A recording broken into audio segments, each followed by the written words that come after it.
મહાશિવરાત્રિનું નામ લેતા જ ભક્તિ, ત્યાગ અને શિવ સાધનાની ભાવના જીવંત બની જાય છે. આ પાવન પર્વ સાથે જોડાયેલું એક વિશેષ કંદમૂળ છે પિંડી. બહુ ઓછા લોકોને ખબર હશે કે ભગવાન શિવને પિંડી નામનું આ કંદમૂળ અત્યંત પ્રિય માનવામાં આવે છે. પરંપરા મુજબ મહાશિવરાત્રિના દિવસે ઉપવાસ રાખનાર શ્રદ્ધાળુઓ ખાસ કરીને આ પિંડી કંદમૂળ પ્રસાદ સ્વરૂપે આરોગે છે. અગાઉના સમયમાં તો શિવરાત્રિના દિવસે ઘરે ઘરે પિંડી સરળતાથી મળી જતી હતી, પરંતુ સમય જતાં આ પરંપરા ધીમે ધીમે લુપ્ત થઈ રહી છે.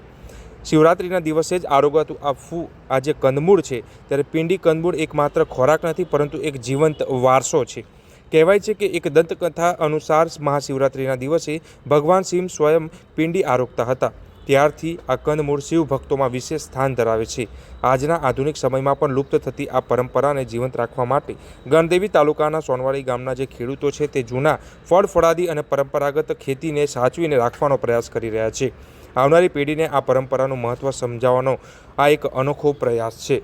પિંડી કંદમૂળ સ્વાસ્થ્યની દ્રષ્ટિએ પણ અક્ષીર માનવામાં આવે છે. જો કે તેની ખેતી માટે ખેડૂતોને 8 થી 9 મહિનાનો સમય અને ભારે મહેનત કરવી પડે છે.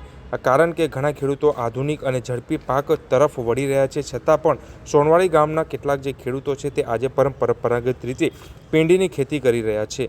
જમીનની અંદર 1.5 થી 2 ફૂટ સુધી ઉગતું આ કંદમૂળ તૈયાર થવાનો લાંબો સમય લે છે, પરંતુ એની ગુણવત્તા અને ધાર્મિક મહત્ત્વ ખૂબ છે. અને હાલના ખેડૂતોને આશા છે કે આ વર્ષે પિંડીનો ભાવ અંદાજે 2500 થી 3000 રૂપિયા જે મણ સુધી પહોંચી શકે છે.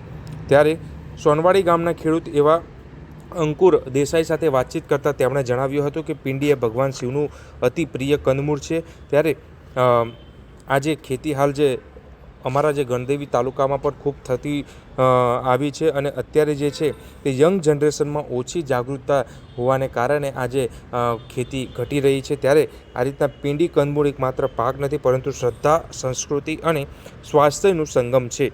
મહાશિવરાત્રિના આ પાવન દિવસે આ કંદમૂળ સાથે જોડાયેલી પરંપરા આજે ગણદેવી તાલુકાના ખેડૂતો દ્વારા જીવંત રાખવામાં આવી છે, જે ખરેખર આવનારી પેઢી માટે પ્રેરણારૂપ છે. મારું નામ અંકુર હર્ષદરાય દેસાઈ છે. મારું રહેવાનું સોનવાડી છે. આજે પિંડી કંદમૂળની આપણે વાત કરીએ તો પિંડી કંદમૂળ એ શિવ ભગવાનને ખૂબ પ્રિય કંદમૂળ છે. અને શિવરાત્રિના દિવસે લોકો ભગવાનની પૂજા અર્ચના કરી અને પિંડીનું પ્રસાદ તરીકે આરોગે છે.